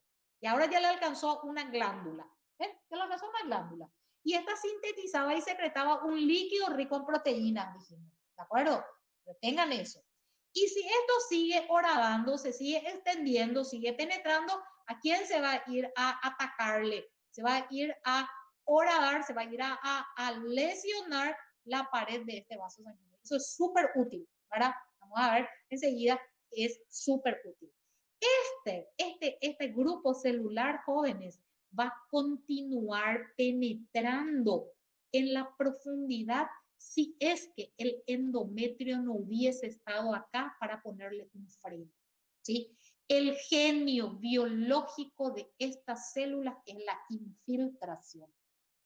Cuando no tengo este endometrio con los cambios subsiguientes, que se denomina desidualización, entonces voy a tener un problema, ¿verdad? Otra patología del trofoblasto, y puedo tener la placenta directamente sobre la pared miometrial o sobre la pared muscular del útero. Entonces, cuando se produce el alumbramiento, cuando tenga que salir la placenta después del parto, entonces, ¿qué va a ocurrir? Va a producir un sangrado muy importante. Son eventualidades que uno tiene que estar muy atento. Y ahora entienden por qué se produce eso, ¿verdad? Estas células van a penetrar hasta el pulmón de la mamá si es que le dejamos, ¿verdad? Entonces, este endometrio sirve para ponerle un freno a el genio invasor de este sincitiotrofoblasto, ¿verdad? Acá tenemos lo que ya dijimos, ¿verdad? Pero sin este es el disco bilaminar, a partir del cual se va a formar todos los tejidos del embrión. En realidad se va a formar a partir del epiblasto, ¿verdad? Cavidad amniótica, cavidad exocelómica, citotrofoblasto, sincitiotrofoblasto. En el día 9 dijimos que se había producido una herida en el endometrio de la mamá, y como cuando me corta un cuchillo se forma un coágulo, ¿verdad?, de fibrina, también acá se formó un coágulo de fibrina, y eso después se va a cicatrizar completamente al final de la segunda semana del desarrollo. Muy bien, miremos qué le pasa al sincitiotrofoblasto. ¿Se acuerdan? Genio invasor del sincitiotrofoblasto, va a penetrar hasta el pulmón si se le deja, ¿verdad? Función del endometrio, resguardar esto. ¿Y qué hacía el sincitiotrofoblasto? Se iba y le atacaba a la pared glandular, y se iba y ahora se va y le encuentra al vasito, al vaso sanguíneo cargado de sangre, y también se va a horadar, se va a romper, se va a lesionar esa pared vascular. ¿Y por qué hizo eso? Porque en el espesor de él mismo, del sincitiotrofoblasto, se formó unas vacuolas, como unas lagunitas, ¿de acuerdo? las células se empiezan a separar y dejan unos orificios, unas lagunas, y esas lagunas se llenan de ¿qué cosa? De la sangre materna, claro, de la sangre materna si es que rompieron la pared del vaso, entonces sangra, ¿verdad?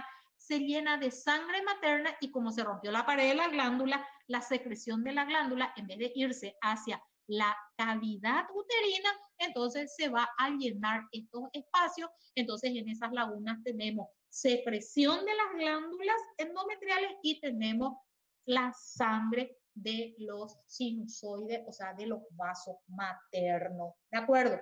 Y empezamos un periodo que se llama periodo lacunar. Lacunar viene de lagunas y estas son las lagunas que se forman en el espesor del sincito trofoblasta.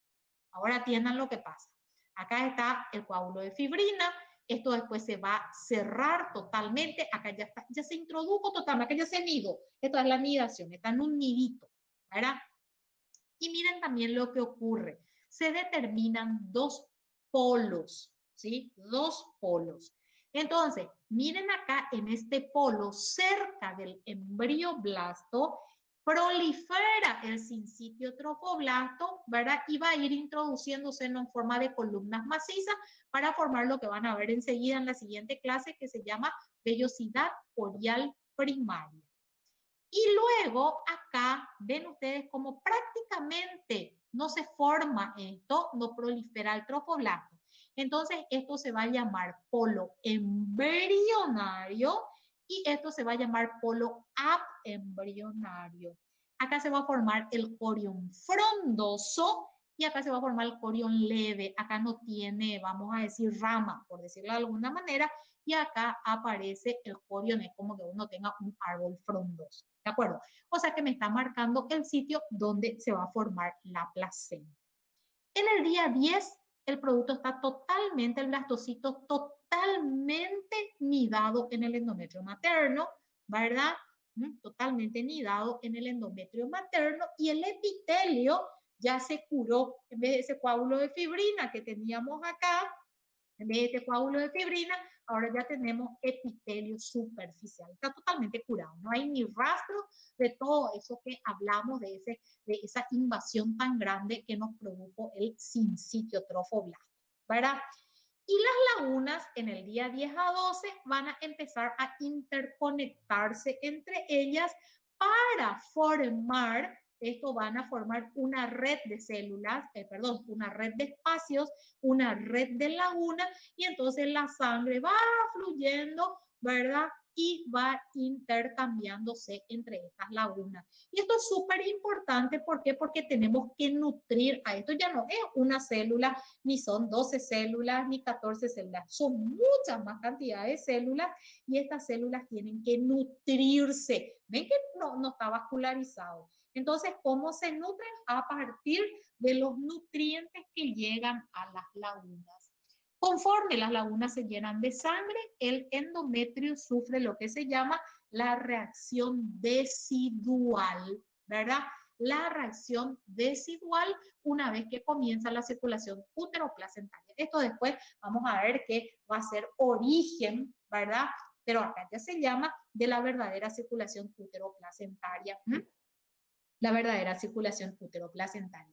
Entonces, miren acá está lo que dijimos, cómo las lagunas se unen entre ellas formando una red interconectada que recibe la sangre de los capilares maternos y recibe el contenido de las glándulas endometriales. El endometrio, las células del... ¿Se acuerdan que dijimos que el endometrio tiene epitelio superficial, tiene epitelio glandular y tiene estroma endometrial? Entonces, este estroma endometrial va a transformarse. Las células del estroma se van a cargar de lípidos, se van a cargar de glucógeno y van a convertirse en células deciduales. Van a ser unas células grandes, con un citoplasma ligeramente acidófilo, ¿verdad? Y va a ser la contribución de la mamá a la formación de la placenta. Por contribución materna a la formación de la placenta. Y ocurre cuando comienza la circulación uteroplacentaria. Ahora bien, para terminar la segunda semana del desarrollo, vamos a seguirle un poco la pista a esta membrana que se formó acá. ¿Sí? Si nos vamos un poquitito para atrás, vemos que, si nos vamos un poquitito para atrás, vamos a ver que esa membrana, ven cómo está unida. Esa membrana que surgió del hipoblasto está unida al sincitio trofoblasto. ¿Ven? Está unida al sincitio trofoblasto. Bueno, vamos a seguirle a ver qué ocurre. Ven acá, en esta imagen, ¿qué es lo que ocurrió? Entre esta membrana, que se llama membrana exocelómica o membrana de Euser, voy a llamarle Euser con H, ¿verdad? A partir de esta membrana se forman unas células que vienen a ocupar el espacio entre la membrana y el citotrofoblasto. Ven que estaban pegaditos, pero ahora vino alguien y se interpuso entre ellas. ¿De acuerdo? Formando un tejido, ¿verdad? Un tejido que se denomina mesénquima extraembrionario. Estas células que eran epiteliales tomaron otra identidad, les voy a decir ahora, y forman un tejido bastante laxo que se denomina mesénquima extraembrionario. Pero ven lo que ocurre, miren bien este esquema que está acá. Ven que le separa al embrioblasto del cito. Antes estaba pegadito al cito, ahora le separó en todas partes, excepto en una zona. ¿De acuerdo? Excepto en el polo embrionario. ¿Por qué? Porque acá se va a formar el pedículo de fijación. Si yo le separo totalmente, entonces va a perder, ¿verdad? Entonces queda unido a través de un pedículo que se va a llamar enseguidita pedículo de fijación y a partir del cual estas células van a continuar nutriéndose y en la tercera semana ya van a empezar a formarse algunos vasitos, ¿verdad? ¿verdad? Cuando las necesidades nutricias de estas células ya sobrepasan simplemente una nutrición por inhibición como lo estaba haciendo hasta este momento. ¿De acuerdo?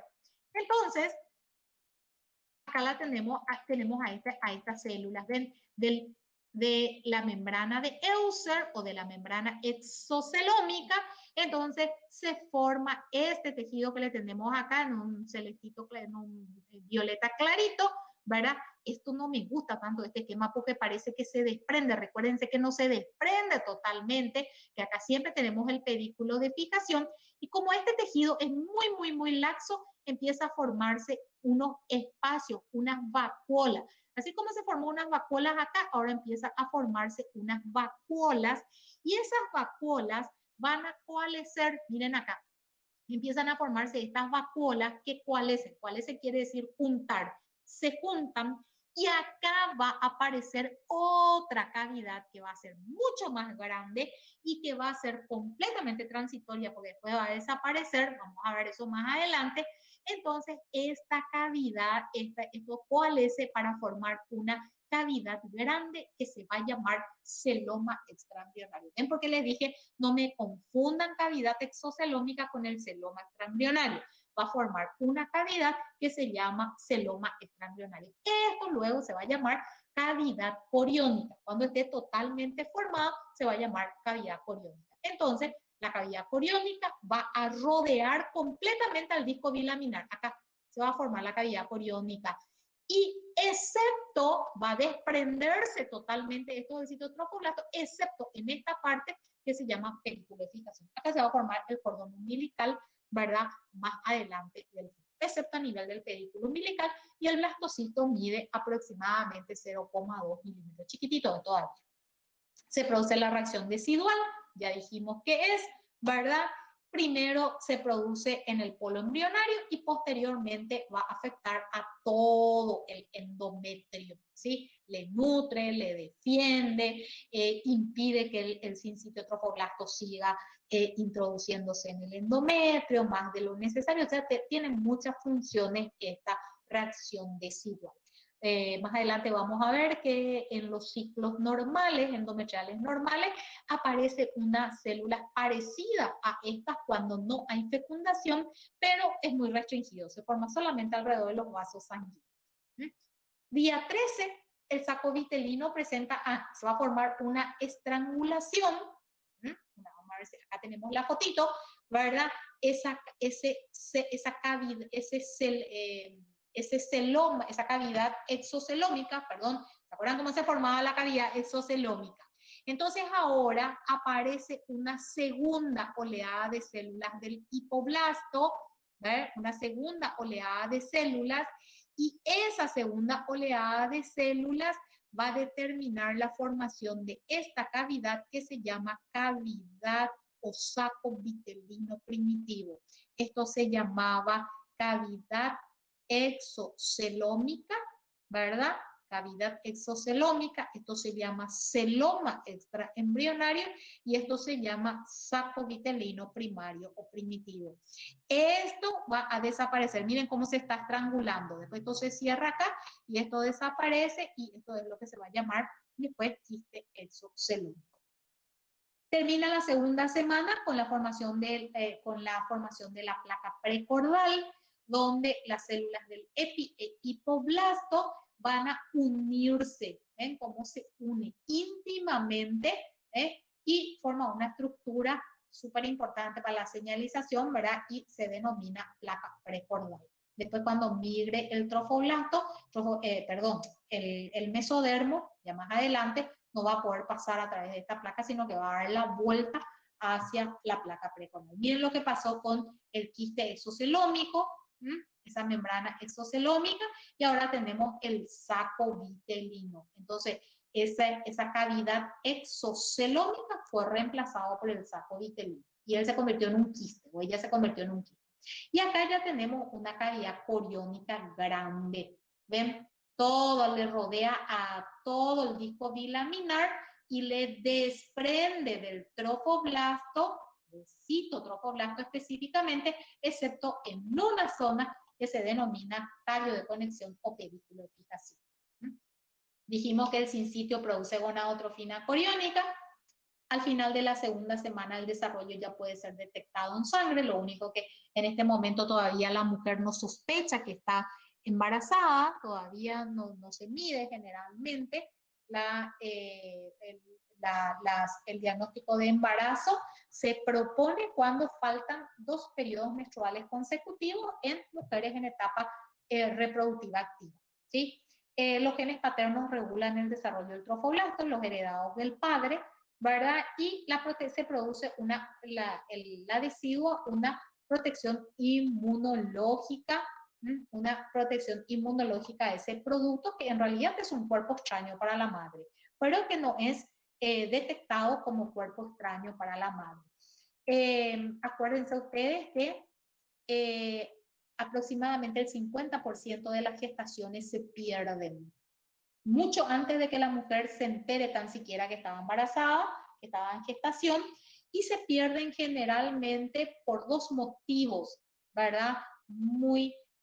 Mucho más frecuentes que los otros. El primero es las alteraciones cromosómicas muy graves, incompatibles con la vida, ¿verdad?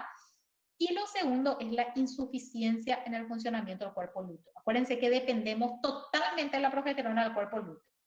Si no tenemos progesterona, ese endometrio va a empezar a secarse, va a empezar a involucionar y se va a perder la gestación. Pero todavía no hay placenta. Entonces dependemos de la estimulación del cuerpo lúteo. Por eso la importancia de la gonadotrofina coriónica humana. Y ustedes saben, ¿verdad? Si tuvieron alguna hermana, prima, ¿verdad? Embarazada, se habrán dado cuenta de que los síntomas, vamos a decir, esos malestares característicos de la gestación, como las náuseas, el desgano, la somnolencia, etcétera, tan característicos se producen sobre todo en el primer trimestre y que suelen decir las madres y las abuelas, no, mijita, ya te va a pasar. Y eso es cierto, porque en el primer trimestre de la gestación, las tasas de gonadotrofina coriónica son altísimas y ellas son las responsables de todos esos, vamos a decir, malestares o sintomatología característicos de la gestación.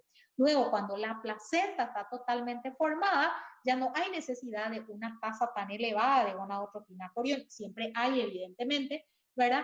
Pero ya no es necesaria una tasa tan elevada y entonces empieza a disminuir su concentración en sangre y empiezan también a disminuir esas molestias muy características de la fecunda, o sea, de la gestación. ¿De acuerdo? Terminamos la primera semana del desarrollo, la segunda semana del desarrollo, un poco larga la clase, pero bueno, en fin. Espero que les sirva para retener, para entonces cuando lean, que sea un poquitito más, que sea